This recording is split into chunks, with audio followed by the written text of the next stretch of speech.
Oi, pessoal, tudo bem? Como que foi a semana? Espero que tudo bem.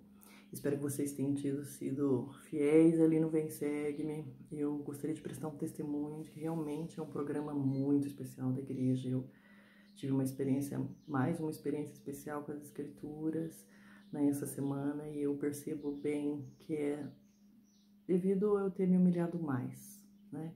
E quando nós vemos as escrituras com reverência, quando nós aumentamos nossa humildade, e sem usar com leviandade, né? Muitas vezes a gente é muito leviano com as escrituras, né? A gente está tão acostumado com elas que subestimamos o poder que elas têm. E elas são a palavra de Deus. Presto meu testemunho disso.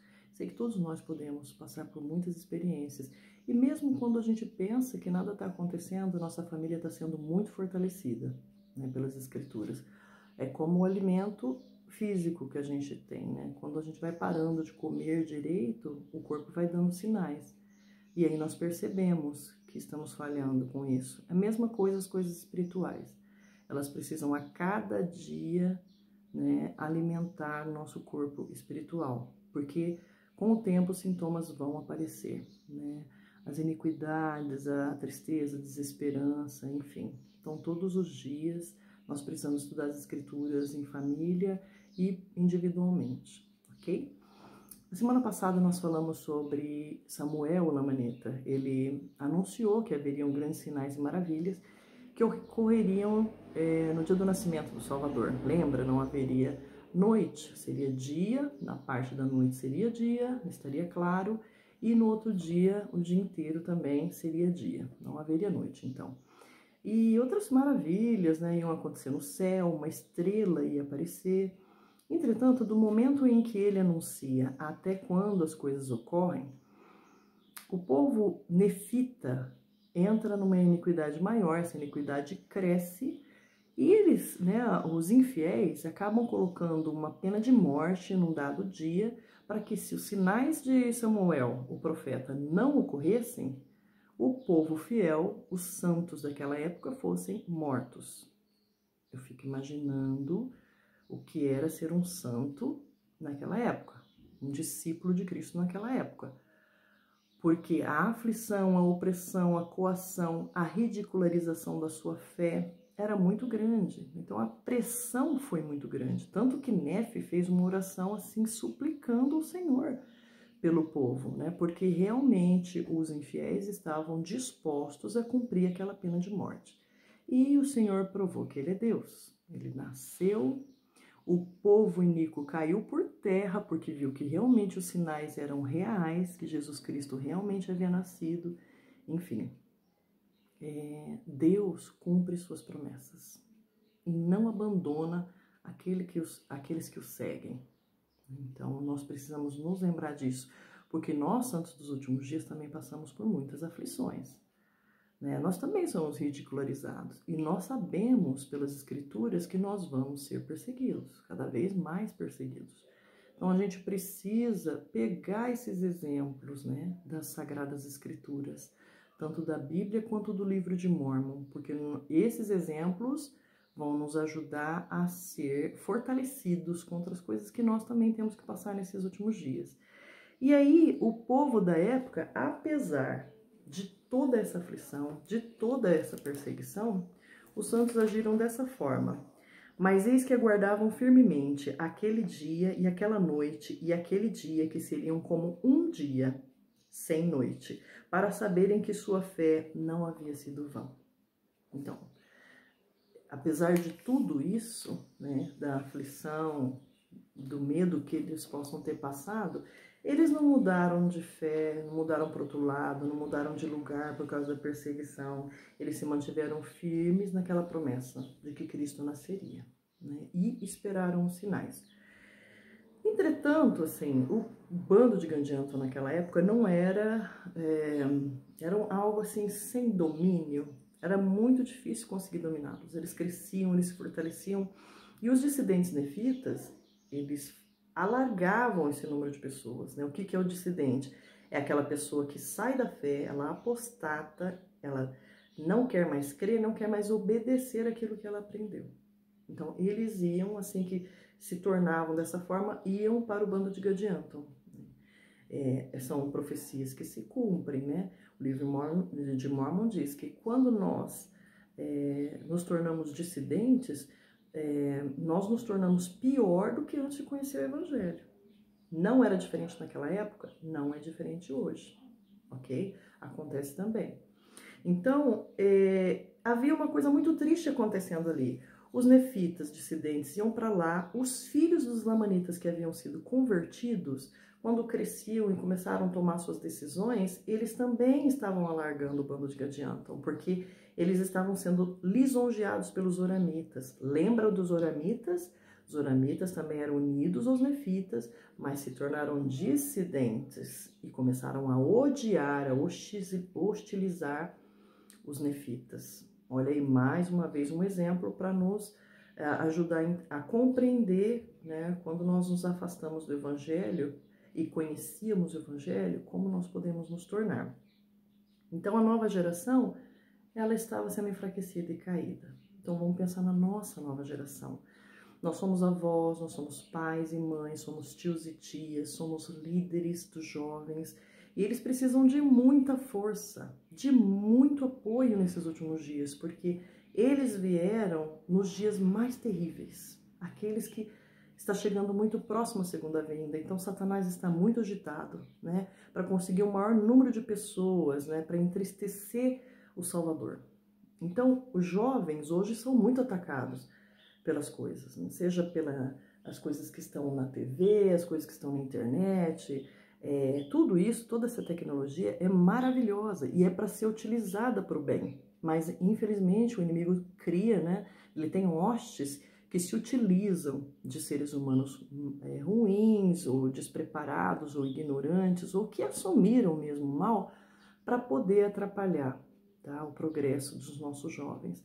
Então, às vezes a gente pode pensar assim, mas eles são jovens dos últimos dias, eles foram ensinados e treinados na pré-existência para estarem aqui nesse momento. Sim, mas quem educa esses jovens dos últimos dias? Somos nós. Somos nós que vamos ensiná-los o Evangelho, a ter um testemunho desse Evangelho, a ficar forte nesse Evangelho, né? E hoje a igreja, ela investe muito na juventude, né? Imagina, eu me lembro quando eu era jovem, não havia essas oportunidades que há hoje. Também porque naquele momento não era um momento, até que a tecnologia tinha essas disponibilidades que existem hoje, né? Hoje os cursos do Instituto tem muitos cursos, né? Tem professores assim maravilhosos, a igreja se organizou de uma forma que fortalece bem o grupo, né? Tanto de líderes quanto dos jovens da igreja. Atividades, FSY. Então, nós, pais, avós, tios, tias, líderes, apoiar. Os jovens precisam ir para o seminário. Os jovens precisam estar no instituto.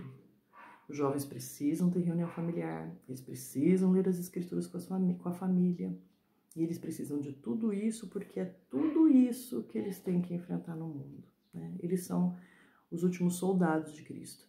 Então, é uma bênção. É um privilégio nosso também ter sido escolhido pelo Senhor para ser o amparo desses jovens dos últimos dias. O Senhor confia em nós e acredita que nós podemos abençoá-los para serem esses soldados. Bom, a gente viu aqui que o bando de Gadianton, ele é muito forte. É muito forte. E para você vencer uma combinação secreta forte, o que a gente viu nas últimas aulas? A gente tem que ter um governo forte. Quem era o governo naquela época? Então, Laconeu como governador da terra e Gidgidone como comandante do exército nefita. Extremamente corretos esses homens. E que eu achei bem especial também, que a escritura fala, que isso aqui eu achei fundamental, né, para você vencer o mal. Ora, era costume entre todos os nefitas, salvo em tempos de iniquidade, designar como seu capitão-chefe alguém que possuísse espírito de revelação e também de profecia. Portanto, esse Gidgidone era um grande profeta entre eles, como também o era o juiz supremo. Olha que especial, né? Demais. Os líderes fortes podem produzir, né? Podem abençoar a vida para membros fortes. E é por isso que o Salvador é quem escolhe os líderes. É o Salvador. Os líderes são perfeitos? Não são. São gente que nem a gente. E a gente, às vezes, é chamado pelo Senhor para ser líder. O que são os líderes? O que são os líderes? Né? São pessoas designadas por Cristo para abençoar em dado momento um grupo da igreja. Né? Então, não existe sorteio, não existe privilégio, é porque a pessoa tem tal dom, é porque aquela pessoa tem influência, é porque ela fala bem. Ainda bem que não. É sempre de acordo com a vontade do Senhor. Então, aqui os nefitas, eles não faziam diferente. Então, aqui havia uma guerra, tem estratégias. O bando de Gadianton tinha uma estratégia e o grupo dos nefitas também tinham outra estratégia. O de Gadianton, liderado por Gideane, ele tentava oprimir, pressionar, sabe, passar terror para os nefitas. Então eles foram lá, escreveram uma epístola, né, para Laconeu e falaram, ó, você é o quê? É um insensato, é um presunçoso de achar que vocês podem vencer de nós, que temos homens muito fortes, bem preparados, vocês vão ser destruídos. Eu acho melhor que vocês passem suas propriedades sem nenhuma guerra, né, porque serão destruídos. Então é uma maneira de você intimidar. Só que Laconeu, né, primeiro ele falou, que ousadia desse homem fazer isso, hein? Até parece que nós vamos nos dobrar a um ladrão. Ele fala isso lá, né, em 3º Nef 3:12, eu acho bem interessante. É a maneira que ele fala, ele é bem claro. 3º Nef 3:12 e 25, 26. Ele diz assim, perdão, 3:12, 25, 26. Ora, eis que este Laconeu, o governador, era um homem justo e não podia ser intimidado pelas exigências e ameaças de um ladrão. Por conseguinte, não deu atenção à epístola de Gideane, governador dos ladrões, mas fez com que seu povo clamasse ao Senhor pedindo forças para quando os ladrões descessem contra eles. E ainda no 25, 26... ele diz que reuniu todo mundo num só grupo, então todas aquelas cidades da região se reuniram ali em torno de Zaraela, levaram tudo, sementes, gado, instrumentos, tudo que eles pudessem para poder se unir, ficar um grupo forte e lutar contra o bando de Gadianton. E oraram ao Senhor seu Deus para que os livrasse de seus inimigos, quando estes descessem para batalhar contra eles. Estavam extremamente aflitos por causa de seus inimigos. E Gideone fez com que fabricassem armas de guerra de todo tipo e se fortalecessem com armaduras e com escudos e com broquéis de acordo com as suas instruções. Então, na estratégia do povo nefita haviam duas coisas: fortalecimento espiritual e preparação material. Às vezes a gente quer uma coisa do Senhor, Senhor, eu quero isso, e cruza o braço. Eu quero um trabalho, não vai atrás do emprego. Eu quero me curar, não vai no médico, não toma remédio, ou não come direito, ou não faz exercício, enfim. O Senhor espera que a gente faça a nossa parte. E aí ele vai lá, abençoa e faz a dele. Então, hoje, por exemplo, os profetas vêm falando, né? Vamos fazer um armazenamento de coisas materiais, um armazenamento espiritual, vamos fortalecer a família. Não é falta, assim, de aviso, nem de programas, nem de nada para nós, né? É a nossa vontade. O povo aqui nefita, ele temeu as palavras de Laconeu e se arrependeu e se preparou espiritualmente e depois obedeceu ao líder. Ele levou todas as coisas, o gado, a semente, tudo para onde ele havia mandado, né? Que seria nosso profeta hoje. A palavra do profeta hoje, né, como nós já aprendemos, ela é mais importante do que as palavras dos outros profetas antigos. Por quê? A gente já falou sobre isso. A palavra daqueles profetas nos inspiram hoje, nos fortalece com certeza. Mas elas principalmente foram faladas para aquele grupo, para aquela sociedade, né? Aqueles reis, as pessoas na situação de guerra que viviam naquela época. Nos fortalece hoje? Sim, demais. Mas nós estamos prestando atenção no que o profeta atual está falando para nossa época. Ele está nos preparando, ele está fazendo o que Laconeu, né, que é um profeta forte daquela época, estava orientando e falando para o povo, né? Então, a gente vê que a estratégia do mal é igual à estratégia de Gideone, né? O que ele faz? Eles tentam aterrorizar, né, a gente, para que a gente faça o quê? Desista da nossa fé, desista da causa. Então, no terceiro Nef 4, do 7 ao 10, é dito assim, ó, que eles subiram para batalhar e eles achavam vestidos segundo o estilo dos ladrões. E qual era esse estilo? Pele de carneiro ao redor dos ombros, cabeça rapada e protegida por capacetes, e terrível aparência de um exército que acharam-se tingidos de sangue. Imagina, você tá lá, né, no exército nefita, você vê um exército enorme de ladrões com essa aparência. É mais uma maneira de aterrorizar. Você mandou a carta, ameaçou e preparou-se de forma que quando o grupo nefita olhasse, temesse. Quando você tem medo, é mais fácil você perder. E o inimigo faz, né, nos últimos dias, fala assim, olha, é muito difícil estar do lado de Jesus Cristo, existe disso. Aproveita a vida aí do jeito que está hoje, do jeito que eu estou colocando no mundão, porque não é fácil ser discípulo de Cristo.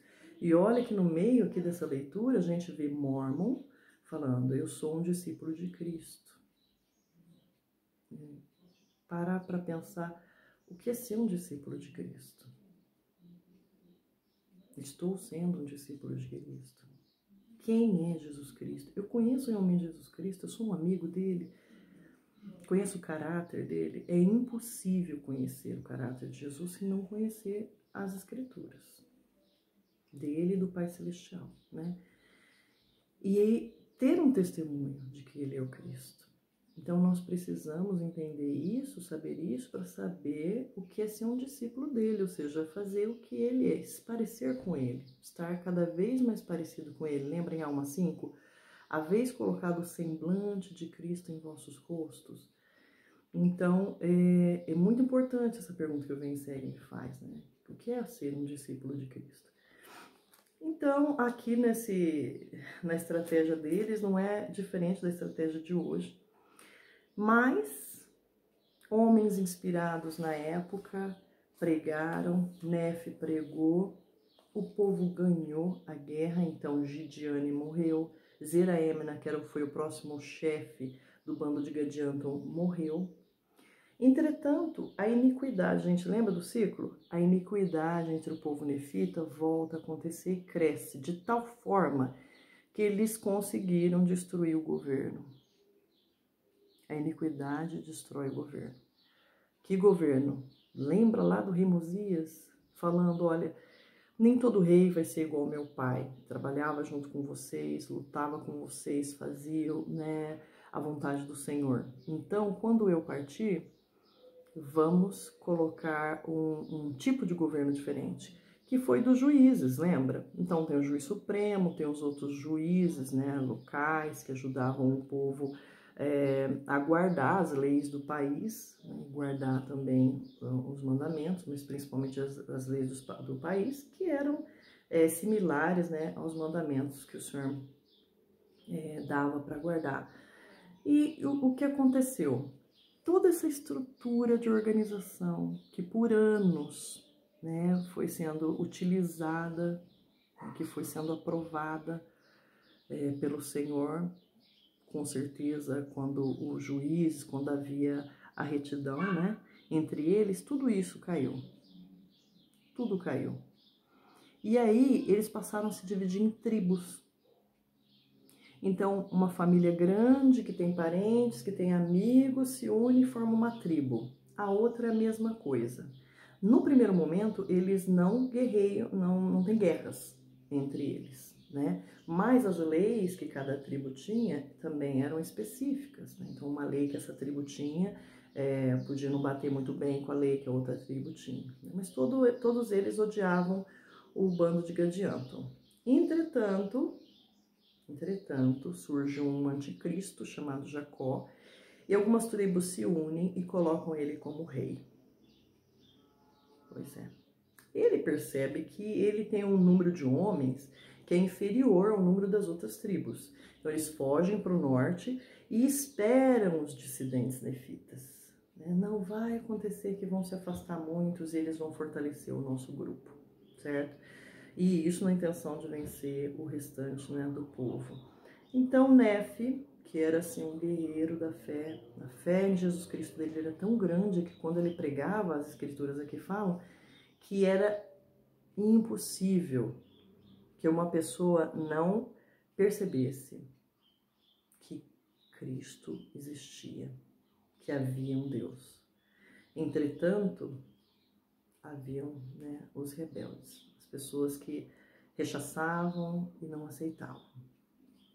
Mas ele tinha muito poder, era visitado por anjos cotidianamente, né, dito nas escrituras, e ele não desistiu do povo. Chamava ao arrependimento, batizava.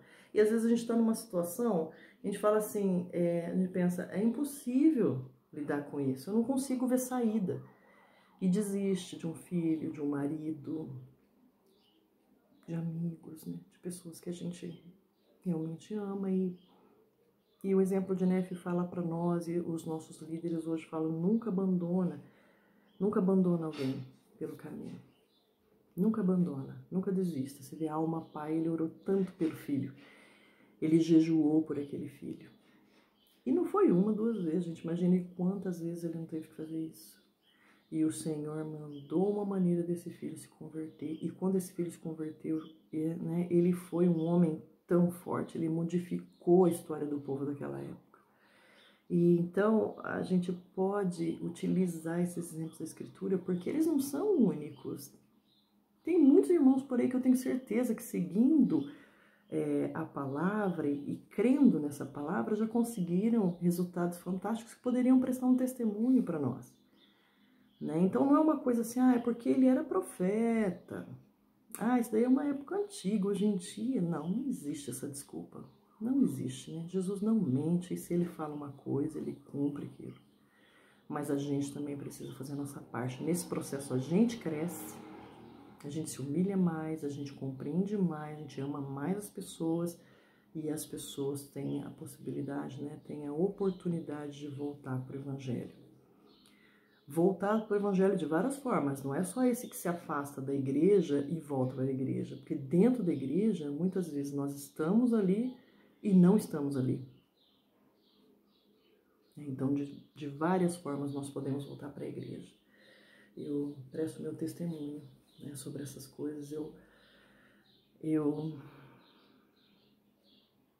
não tenho como negar, eu não tenho mais como negar que Jesus Cristo vive, que este é o Evangelho verdadeiro de Jesus Cristo, que o livro de Mórmon é um livro de Deus, ele é palavra sagrada igual à Bíblia Sagrada. Ele conta a história de um povo que viveu nas Américas, que veio de Jerusalém, que passou por muitos momentos bons e difíceis, mas que conheciam o Evangelho, que tinham a oportunidade de adorar, de amar, de ter paz, de ser feliz. Muitas vezes não escolheram isso, algumas vezes escolheram sim, e são, né, um registro importante para nós, para que possa nos ajudar a abençoar, a viver nossos dias hoje. O livro de Mórmon é um instrumento na mão de Deus, poderoso.